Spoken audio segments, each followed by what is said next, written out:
Bismillahirrahmanirrahim. Assalamualaikum warahmatullahi wabarakatuh. Perkenalkan, nama saya Fitri, Prodi Ekonomi Syariah kelompok 3.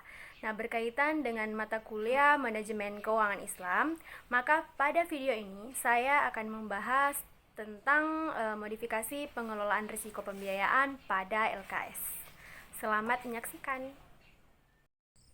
Modifikasi pengelolaan risiko pembiayaan pada LKS. Apa itu risiko pembiayaan? Nah, risiko pembiayaan adalah risiko akibat kegagalan nasabah atau pihak lain dalam memenuhi kewajibannya kepada lembaga keuangan sesuai dari perjanjian yang telah disepakati. Adapun manajemen risiko pembiayaan, jadi manajemen risiko itu adalah bertugas mengidentifikasi, mengukur, memantau, dan mengendalikan jalannya kegiatan usaha bank dengan tingkat risiko yang wajar secara terarah, terintegrasi, dan berkesinambungan. Tujuan manajemen risiko pembiayaan. Nah, di sini ada 4 tujuan dari manajemen risiko pembiayaan. Yang pertama yaitu menyediakan informasi tentang risiko kepada pihak regulator. Yang kedua, memastikan bank tidak mengalami kerugian yang bersifat unacceptable. Yang ketiga, meminimalisasi kerugian dari berbagai risiko yang bersifat uncontrolled. Kemudian yang keempat, mengukur eksposur dan pemusatan risiko, mengalokasikan modal, dan membatasi risiko. Sebab adanya manajemen risiko pembiayaan. Di sini ada 3 sebab adanya manajemen ini. Yang pertama, risiko pembiayaan muncul ketika bank tidak bisa memperoleh kembali cicilan dana atau bunga dari pinjaman yang diberikannya atau dari investasi yang sedang dilakukannya. Yang kedua, risiko pembiayaan terlalu mudahnya bank memberikan pinjaman atau melakukan investasi karena terlalu dituntut untuk memanfaatkan kelebihan likuiditas. Kemudian yang ketiga, penilaian kredit kurang cermat dalam mengantisipasi berbagai kemungkinan risiko usaha yang dibiayai. Prinsip penilaian pembiayaan. Di sini ada 5 prinsip, yaitu karakter, capacity, capital, collateral, dan condition. Yang pertama, karakter. Nah, karakter di sini meliputi tentang penilaian terhadap karakter atau kepribadian dari calon peminjam. Nah, tujuan adanya karakter di sini yaitu untuk memperkirakan kemungkinan bahwa peminjam dapat memenuhi kewajibannya. Kemudian yang kedua, capacity. Capacity di sini berkaitan tentang penilaian terhadap kemampuan calon peminjam baik dalam manajemen ataupun keahlian pada bidang usaha yang akan dijalaninya. Kemudian prinsip yang ketiga ada kapital. Kapital di sini mencakup tentang penilaian terhadap kemampuan modal yang dimiliki oleh calon peminjam. Yang keempat ada kolateral. Kolateral di sini berkaitan tentang penilaian terhadap jaminan yang diberikan oleh calon peminjam jika semisal terjadi risiko sebagai pengganti dari kewajibannya. Kemudian prinsip yang terakhir ada condition.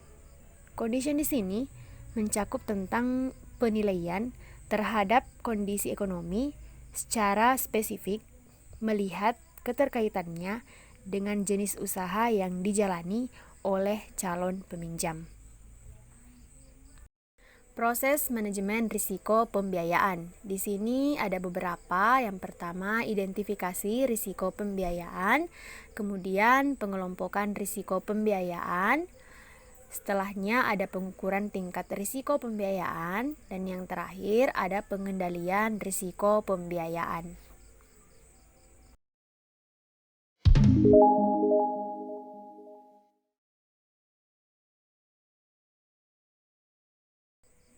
Identifikasi risiko pembiayaan.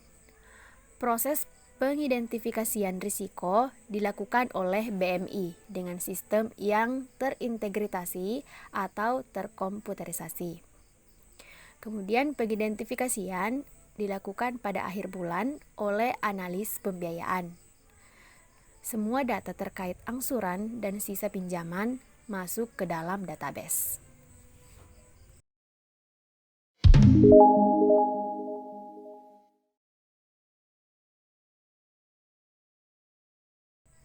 Pengelompokan risiko pembiayaan. Di sini ada beberapa pengelompokan, ada 5 pengelompokan. Yang pertama, pembiayaan lancar. Yang kedua, pembiayaan dalam perhatian khusus. Yang ketiga, pembiayaan kurang lancar. Yang keempat, pembiayaan macet. Kemudian yang kelima atau yang terakhir ada pembiayaan diragukan.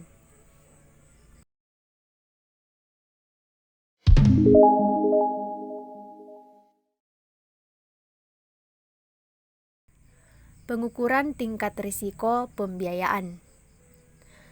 Besarnya risiko pembiayaan ditujukan oleh Non-Performing Finance atau NPF, yaitu pembiayaan yang tidak diikuti oleh pelunasan pembayaran pokok atau angsuran sebagaimana yang telah dipersyaratkan dalam perjanjian, sehingga ada kemungkinan potensial loss.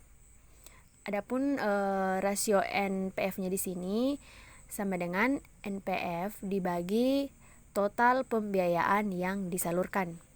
Jadi, semakin besar rasio NPF, maka semakin tinggi pula risiko yang ditanggung oleh bank.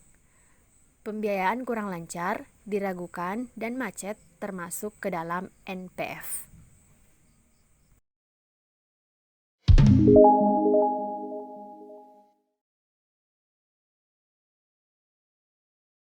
Pengendalian dan pengelolaan risiko pembiayaan. Di sini terbagi menjadi 2. Yang pertama, preventive control of finance, kemudian yang kedua, repressive control of finance.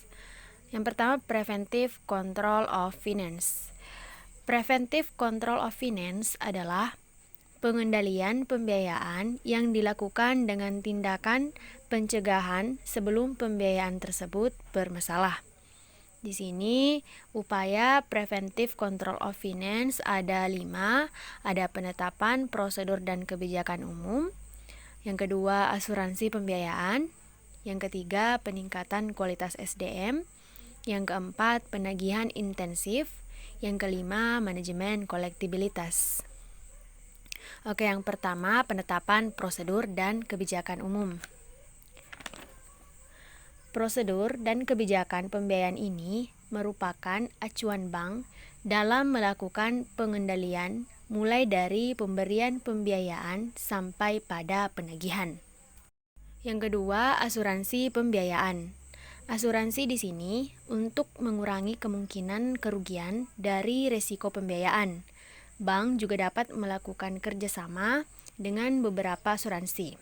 Contohnya asuransi jiwa, yaitu asuransi yang dapat digunakan apabila peminjam meninggal dunia. Kemudian juga bank juga bisa bekerja sama dengan asuransi pembiayaan untuk mengurangi kerugian akibat pembiayaan macet. Yang ketiga, peningkatan kualitas SDM. SDM merupakan faktor yang sangat berpengaruh terhadap timbulnya suatu pembiayaan. Oleh karena itu, manajemen mengadakan pelatihan sebagai upaya untuk terus meningkatkan SDM.